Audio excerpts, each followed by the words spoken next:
Hi there, this is Jacqueline with Nickel and Dime Decor, and I thought we would do something that I have done previously in different videos, but you might not be watching that video, and that is sandwiching our quilt, putting together our layers, our top and our batting and backing.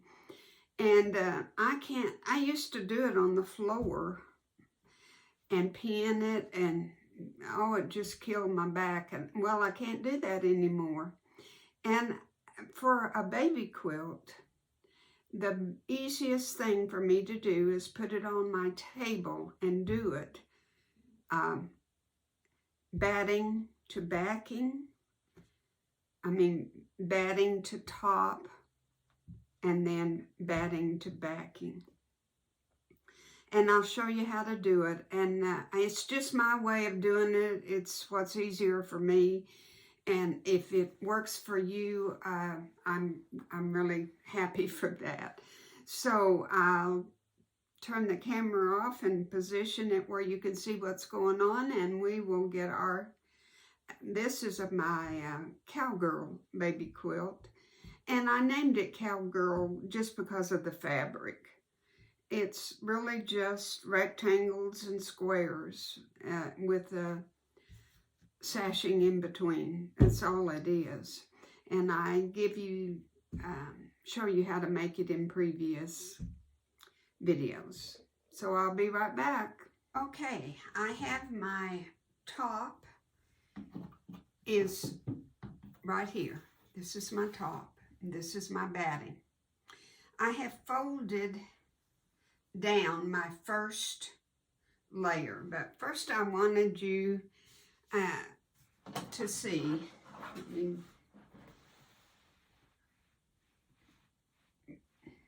well, you really can't see, so disregard.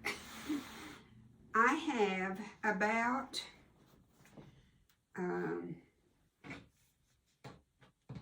3 inches on each side. My batting is bigger, okay? And 3 inches at the top, 3 inches at the bottom. I am going to pull this down,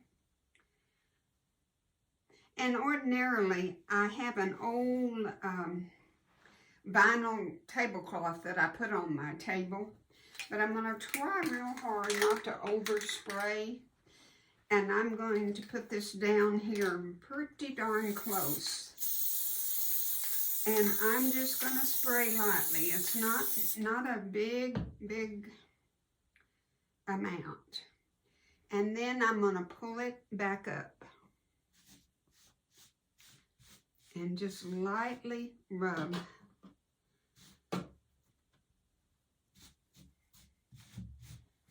So there's my very first layer. Now, take the bottom of your batting and roll it up to where you just sprayed.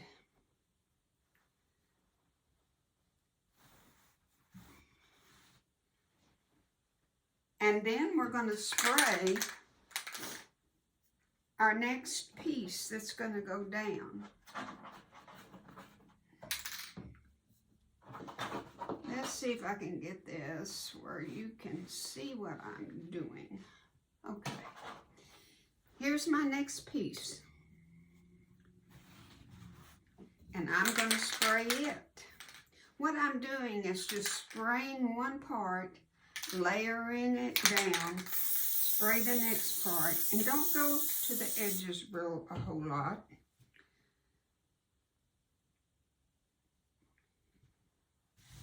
Smooth it out.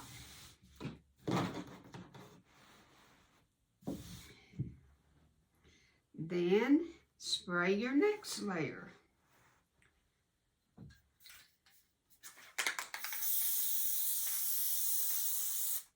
Or next area, however you want to put it. See what I'm doing? I'm just, and I'm not really pressing real hard because I don't want to mess up my seams. So you can see my seams, and I want them to be that way.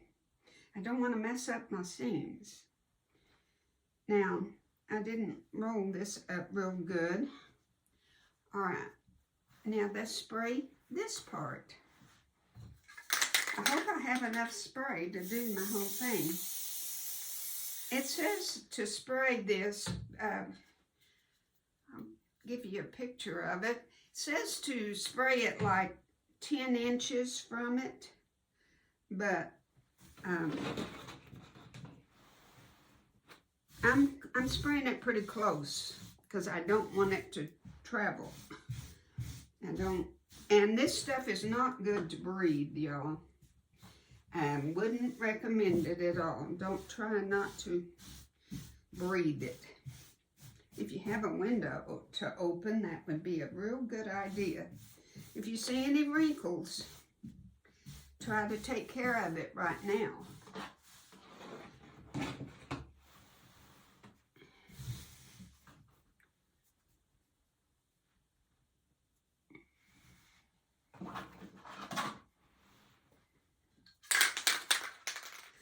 This way, like I say, you don't have to get down.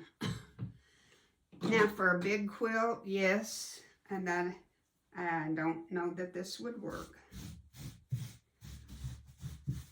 But for baby quilts like this size, it is so nice. And this stays, it really does. It's amazing how it holds.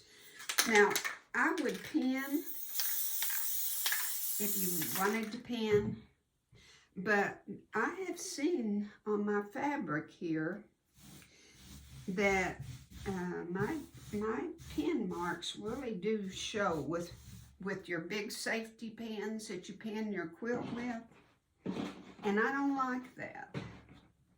So I'm gonna try not to pin. Now I'm going to turn the camera off and go get the the backing, and position it, and we'll go through. Got my backing on, and there's my batting, and I have folded back the very top.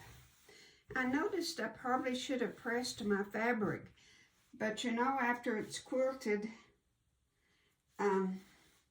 and laundered, it's not gonna show.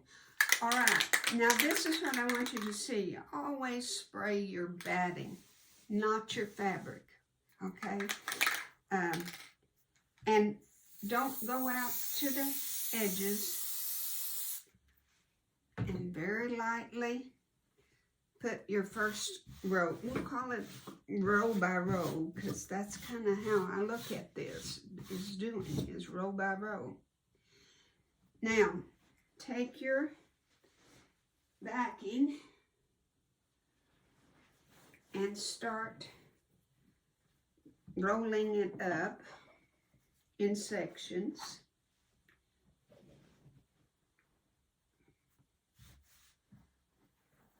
Until you get to where you just sprayed.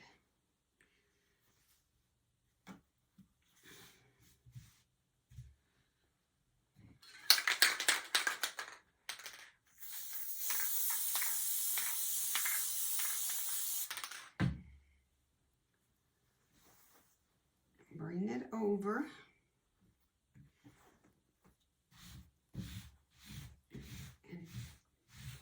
Rub down.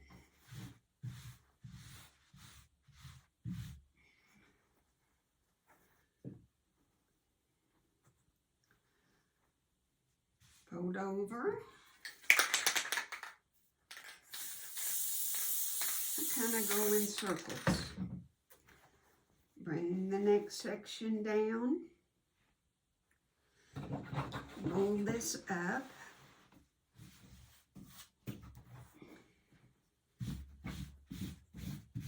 Pull down.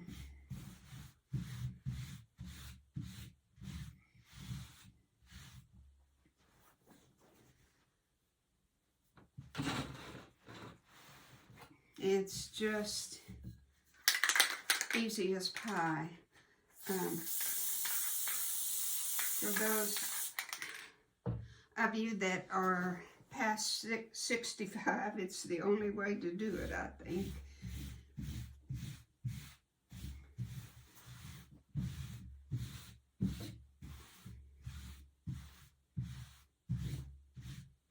I have a lot of the backing has gotten all on it. Roll it up. Roll that up.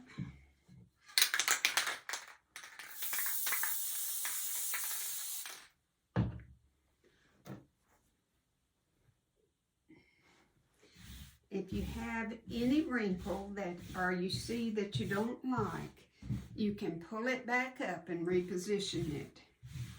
It's not on there like permanent, but it's on there long enough for you to get it quilted. But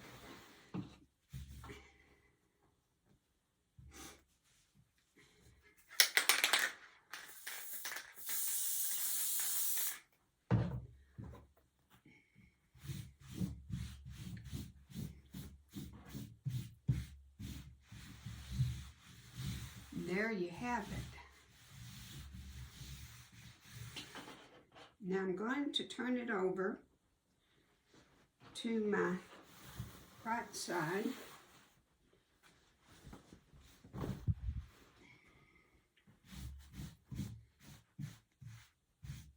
And make sure that, you know, if you need to go over in any direction, what you need to do, because we kind of did that blindly. So you want to double check that everything is good.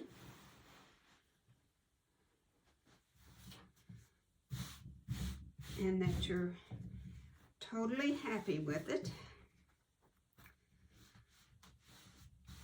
See, I moved that a little bit over. And now, pinning is strictly up to you. If you want to go ahead and pin it also, but you've got to let it completely dry because the pins don't go through real good. So let it completely dry. Let it just sit here for a day. And then pin if you want to.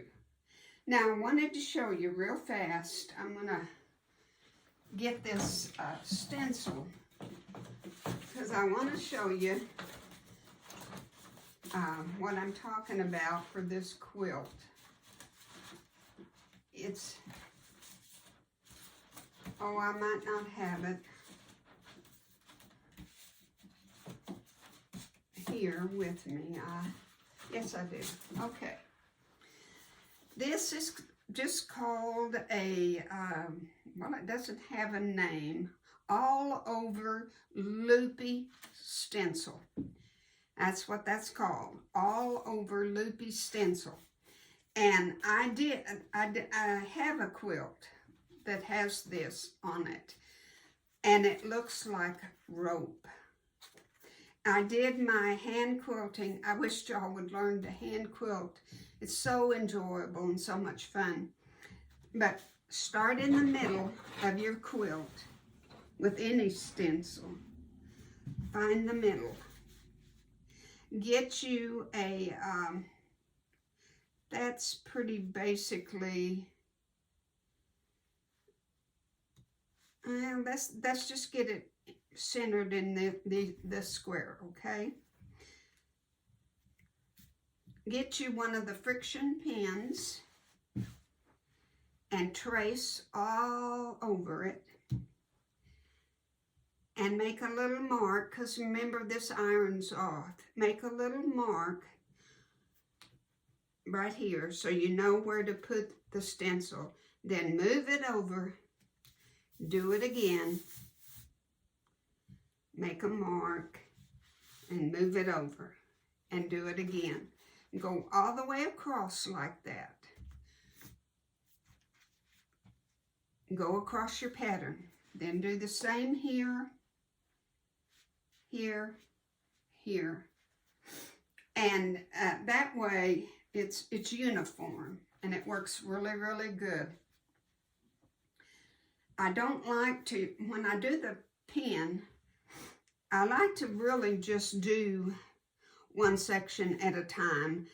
I know those are good pins. I have never had any problem with any of them ever coming off, not coming off.